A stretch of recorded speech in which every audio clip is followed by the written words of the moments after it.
നമ്മളിങ്ങനെ പോയിക്കൊണ്ടിരിക്കുന്നത് എങ്ങോട്ടാണെന്നറിയോ? ചിലർക്കിങ്ങനെ മനസ്സിലായി കാണും, ഈ ലൈറ്റിംഗ് എല്ലാം കാണുമ്പോൾ തന്നെ മനസ്സിലായിരിക്കും ഇത് മൈസൂരാണെന്നും. മൈസൂരിലോട്ട് പോകുന്ന വഴിയല്ല, മൈസൂരിലൊന്ന് ഈ ലൈറ്റിംഗ് കാണാൻ വേണ്ടിയിട്ട് ഇറങ്ങിയതാണ്. കുറച്ച് നേരം പോയി, ഭയങ്കര ട്രാഫിക്, നല്ല തിരക്കുള്ള റോഡാണ്.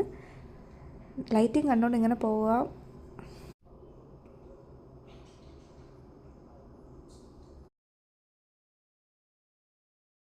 വളരെ മനോഹരമായിട്ടാണ് എല്ലായിടത്തും ലൈറ്റിംഗ് എല്ലാം ചെയ്തിരിക്കുന്നത്.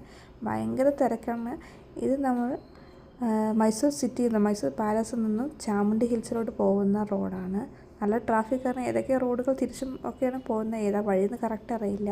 പക്ഷേ പോകുന്ന എല്ലായിടത്തും നന്നായിട്ട് ലൈറ്റിംഗ് ചെയ്ത് വെച്ചിട്ടുണ്ട്. കാണാൻ നല്ല ഭംഗിയാണ്. എല്ലാം ഒന്നും ക്യാപ്ചർ ചെയ്യാൻ പറ്റിയിട്ടില്ല, നല്ല ട്രാഫിക് കാരണം. എന്ത് ഭംഗിയാണല്ലേ, നോക്കൂ.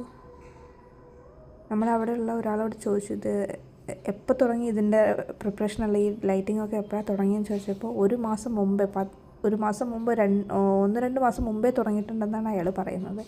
ഒരു 10-40 ദിവസം എടുത്തു ഇത്ര ഇങ്ങനത്തെ ലൈറ്റിംഗ് അറേഞ്ച്മെൻ്റ് എല്ലാം ചെയ്യാൻ. ഒരുപാടുണ്ട്. ആ മൈസൂർ സിറ്റി മുഴുക്ക ലൈറ്റ് ചെയ്തിട്ടുണ്ട്. രാത്രി നമ്മൾ കുറച്ച് മാത്രമേ ഈ വീഡിയോയിലുള്ളൂ. പക്ഷെ നേരിട്ട് കാണുന്നത് ഭയങ്കര ഭംഗിയാണ്. ക്യാമറയിൽ കൂടെ എത്രമാത്രം കിട്ടിയെന്നറിയില്ല. കാണാത്തവർക്ക് വേണ്ടിയിട്ടാണിത്.